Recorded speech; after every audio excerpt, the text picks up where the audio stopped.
Et je vous le disais, donc dans quelques instants, Christophe Barbier pour son édito du jour. Bonjour Christophe. Bonjour Ilana, bonjour à tous. Mais sans plus tarder, Nicolas Rafale est avec nous. Bonjour Nicolas. Oh, say, can you see by the dawn's early light what so proudly we hailed at the twilight's last gleaming? I am little febrile, Ilana. What's happening, Nicolas?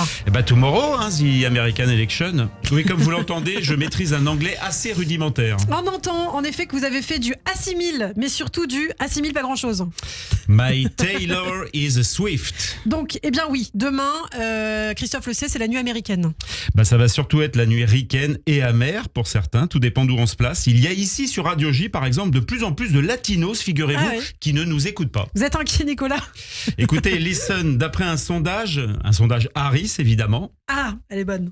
Ouais, ça se joue au coude à coude. Alors vous voyez Kamala ou plutôt Donald? Plutôt Donald, ça fait un peu le journal de Mickey, votre phrase. Oui, si j'avais ajouté, vous voyez Kamala ou plutôt Donald le dingo, là il y avait carrément tous les personnages.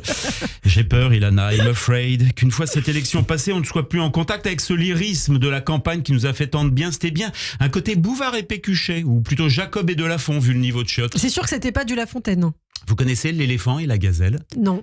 C'est une nouvelle de La Fontaine. Alors on vous écoute. We listen to you carefully. L'éléphant et la gazelle de John of Mineral Water, en français Jean de La Fontaine. In Springfield, they're eating the dogs. L'éléphant, ayant insulté tout l'été, se trouvera fort dépourvu lorsque le scrutin sera connu. Il alla voir la gazelle, lui tint à peu près ce langage: t'es viré, va-t'en, dégage. La gazelle, qui remit du gasoil sur les conseils de ses communicants, se mit à faire ce qu'elle faisait de mieux: rire. Décontenancé, le pachyderme se mit à bas rire. C'est la même chose que rire, mais plus bas. Dis donc, mademoiselle de la petite frite, vous qui n'avez jamais vendu de Big Mac, vous êtes venu peut-être comme ça, comme vous êtes, mais vous allez repartir fissa, quitter l'esthète. À ces propos pachydermiques peu engageants, mademoiselle de la frite lui renvoya son ketchup dans les dents. Monsieur l'éléphant, je n'ai peut-être servi aucune frite à la chaîne, mais vous, ça se voit, n'avez jamais mis les pieds dans une boutique de porcelaine. Vous êtes lourdeau. Et bien que n'étant pas originaire du pays des sumo, vous êtes mon cher milliardaire coulant comme le cheddar dans un McDo. L'éléphant de savane new-yorkaise, c'est-à-dire de Central Park, n'en crut pas ses oreilles qui pourtant peuvent mesurer jusqu'à 2 mètres d'envergure. C'est dire si le tireur du 13 juillet dernier méritait de bien meilleures montures. Précisons pour le confort intellectuel de notre auditeur que la taille de la trompe à l'oreille est bien inférieure. Notre aimable clientèle comprendra ainsi l'allusion faite incidemment. Un éléphant, ça ne trompe donc pas toujours énormément. Bref, l'ongulé, quand l'éléphant est gros, on parle alors de gros ongulé.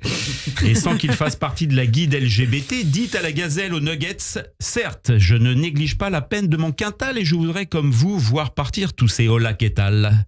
Vous ayant insulté tout l'été, je risque de me retrouver demain soir fort pénalisé si, après le vote des grands électeurs dans le Michigan et dans le Colorado, je n'ai plus personne à insulter à part bien sûr les Indiens et les Latinos.